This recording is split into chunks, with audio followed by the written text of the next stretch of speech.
तो देखिए क्या है कि हिंदू करंट अफेयर का जो है वो मैगज़ीन से जितना पढ़ना पड़ता है, तो मैंने वो नोट्स बनाना स्टार्ट कर दिया आप लोगों के लिए, ताकि आपका जो एनटीपीसी सीबीटी है, ठीक है, वन आपका 12th लेवल का, उससे आप क्वेश्चन करंट अफेयर में 10 में 10 तो ला लें, ठीक है। तो 10 नहीं भी तो कम से कम 7 तो आ ही जाएगा। तो स्टार्ट करते हैं, ठीक है। तो देखिए पहला क्वेश्चन, मोदी ने 5 आईआईटीज़ खोला है, बस आपको ध्यान में रखना है। ये क्वेश्चन बहुत इंपॉर्टेंट है कि देखिए अब जो आपका कोयला जो है ना, लिंकिंग की मंजूरी दी है, ठीक है, लिंकिंग की मंजूरी जो दी है वो शक्ति नीति के तहत दी गई है। इस बार जो थर्मल पावर में जो प्लांट्स को नया कोयला दिया गया ना, वो किसके तहत दिया गया? शक्ति नीति के। तो ठीक है, ये क्वेश्चन आपको कहीं नहीं मिलेगा, बहुत इंपॉर्टेंट है ना। अब देखिए मैं ये वाला क्वेश्चन बता दे रहा हूँ, जो जो एकदम चुन चुन के लाया हूँ। देखिए रतलाम और नगदा, ठीक है, और वर्धा और बल्लारसा, ये 2 रेल परियोजना, ठीक है, कम से कम ऐसे याद रख लीजिएगा, 1 करोड़ कम है, यानी लगभग याद रख लीजिएगा कि 34, ठीक है, 3400 करोड़ का ये प्रोजेक्ट बन रहा है। कौन कौन? रतलाम, नगदा और वरना बल्लारसा। काफ़ी इंपॉर्टेंट है। अगर मेरी आवाज़ आपको अच्छी नहीं आ रही है तो आप क्या कीजिएगा, आप वीडियो को रोक करके पार करके मतलब देखिएगा, ठीक है। अभी देखिए नौसेना प्रमुख, ये सब भी पूछता है, तो एडमिरल दिनेश त्रिपाठी है, ठीक है, कोई दिक्कत है नहीं। अब वायुसेना क्या है? वायुसेना का जो है air chief marshal AP Singh है, बहुत इंपॉर्टेंट है। रक्षा का सचिव आरके सिंह है।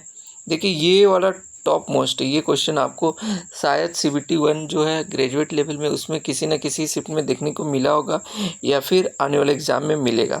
बोला 2025 तक, ठीक है, भारत का जो अर्थव्यवस्था 4 नंबर पे आ जाएगी, और ये पूछा जाएगा जीडीपी कितने ट्रिलियन हो जाएगी, तो 4 पॉइंट, ठीक है, 4.187। और देखिए जापान का भी यही है 4.18, क्या बोलते हैं, अभी चल रहा है उनका इतना ही चल रहा है 8, मतलब 1 बढ़ा देगा ना तो यहाँ पर आपका ये हो जाएगा। इसको अभी याद मत रखिए, बस इतना रखिए 2025 तक भारत जो है वो 4th अर्थव्यवस्था हो जाएगा, ठीक है, याद रखिएगा। और इसका अमाउंट भी याद रख लीजिएगा, 4.187 ट्रिलियन है ना, बहुत इम्पोर्टेंट। अब देखिए ये वाला भी बहुत इम्पोर्टेंट है, सब एकदम चुन चुन के लाया गया। कर्नाटक के, ठीक है, लक्कंडी ना, ठीक है, यूनेस्को के अंतरिम सूची में शामिल करने का प्रस्ताव भेजा। आप पूछिएगा इसने कौन काल में बना है, तो चालुक्य काल में, बहुत इम्पोर्टेंट है, ठीक है। और ये वाला तो ये पूछिए नहीं, सबसे एक से बढ़कर एक। अनुच्छेद 143, ठीक है, राष्ट्रपति जो है वो सर्वोच्च न्यायालय से सलाह लेगा। एक्चुअली क्या हुआ था, ये कुछ हाल ही का ऐसा इंसिडेंट है जिसमें बताया गया था कि जो राज्यपाल राष्ट्रपति को भेजता है ना, तो वो जल्दी सेंक्शन नहीं करता है, तो अगर वो नहीं करेगा तो उसको मौन स्वीकृति मान ली जाएगी। इसीलिए ये आर्टिकल्स आया, और यहीं सबसे क्वेश्चन बनेगा, ठीक है। देखिए अब 143 याद रख लिए कि सर्वोच्च न्यायालय से सलाह। अब देखिए अनुच्छेद 142, सर्वोच्च न्यायालय लंबित किसी भी मामले में पूर्ण न्याय सुनिश्चित करने के लिए आवश्यक कोई आदेश जारी कर सकता है। ये भी इम्पोर्टेंट है, मतलब सर्वोच्च न्यायालय के पास एक ऐसा अधिकार है कि वो पूर्ण न्याय सुनिश्चित करने के लिए आवश्यक कोई भी आदेश जारी कर सकता है। सोचिए, बहुत इम्पोर्टेंट है ना। अभी और भी इम्पोर्टेंट आएगा, ठीक है। अभी देखिए ये क्या है, ये वाला देखिए बहुत इम्पोर्टेंट है। अनुच्छेद 200 क्या है, राज्यपाल के पास राज्य विधायकों पर स्वीकृति अस्वीकृति, मतलब पूछेगा कि राज्य का जो विधायक है उसमें राज्यपाल की स्वीकृति अस्वीकृति कौन से अनुच्छेद में, 200, ये आ सकता है। 201, राज्यपाल द्वारा भेजे गए विधेयक पर राष्ट्रपति की भूमिका, ठीक है, राज्यपाल जो राष्ट्रपति को भेजता है उसमें क्या भूमिका है, एक से एक बढ़कर है। 361, राष्ट्रपति और राज्यपाल को कार्यकाल के दौरान कानूनी कार्रवाई में छूट, ठीक है, से छूट, ठीक है। तो 361 पूछेगा, अनुच्छेद 361 क्या है, तो बताइएगा कि राष्ट्रपति और राज्यपाल को कार्यकाल के दौरान कानूनी कार्रवाई से छूट मिलेगा, ठीक है। अब देखिए ये वाला तो और भी ज़्यादा इम्पोर्टेंट है, यही सब क्वेश्चन ज़्यादा को देखने को मिलेगा। देखिए आर ठीक है। अश्विनी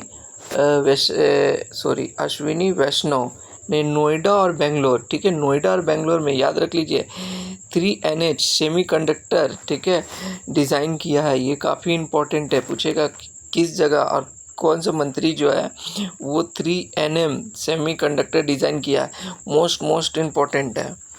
अब देखिए ओलिविया, ऑपरेशन ओलिविया उड़ीसा कछुआ के लिए, ठीक है, 6.9 लाख कछुए को बचाया गया। ये कौन से नदी पर है, तो ऋषिकुलिया, ठीक है, ऋषिकुलिया, बिल्कुल समझ जाइए, बहुत इंपॉर्टेंट है। अब देखिए ये तो और मोस्ट इम्पॉर्टेंट है, BBI लगा लीजिए। भारत का पहला पूर्ण साक्षर मतलब 100% वाला मिजोरम बन गया, ठीक है। कैसे, तो आपको याद रखिए कि मज़ा कर करके वो लोगों ने क्या कर लिया, पूर्ण साक्षर बन लिया है, काफ़ी इम्पोर्टेंट है। अब देखिए WHO ने पहली बार वैश्विक महामारी संधि अपनाई है, मतलब कि जो कोरोना हो गया ये सब को देख करके उन्होंने अपनाया था, पहली बार वैश्विक महामारी संधि अपनाई है, ठीक है। अब देखिए ये भी काफ़ी इम्पोर्टेंट है, 1100 करोड़ की भोजन, ठीक है, 1100 करोड़ की योजना के तहत 18 राज्य और 103 अमृत स्टेशन का उद्घाटन किया, ठीक है, ये याद रखिएगा। अभी और एक इम्पोर्टेंट है, ये वाला तो और इम्पोर्टेंट है, सुप्रीम कोर्ट ने न्यायिक सेवा में प्रवेश के लिए 3 साल कानूनी प्रैक्टिस अनिवार्य कर दी है। ये भी इम्पोर्टेंट है, ऐसा करंट अफेयर होता है, ठीक है, 3 साल कानूनी प्रैक्टिस अनिवार्य कर दिया गया। और ये वाला तो नीचे वाला तो आप चौंक जाएंगे, इतना इम्पोर्टेंट है, ये भी टपकने वाला क्वेश्चन है। देखिए पहले समुद्री जो क्षेत्ररेखा थे 75 मतलब 7516 किलोमीटर है ना, अब उसको 50% वृद्धि हो गया है। अब देखिए 11,000, ठीक है, 11,099 किलोमीटर तक बढ़ा दिया गया। ये इंपॉर्टेंट लिख के रख लीजिए।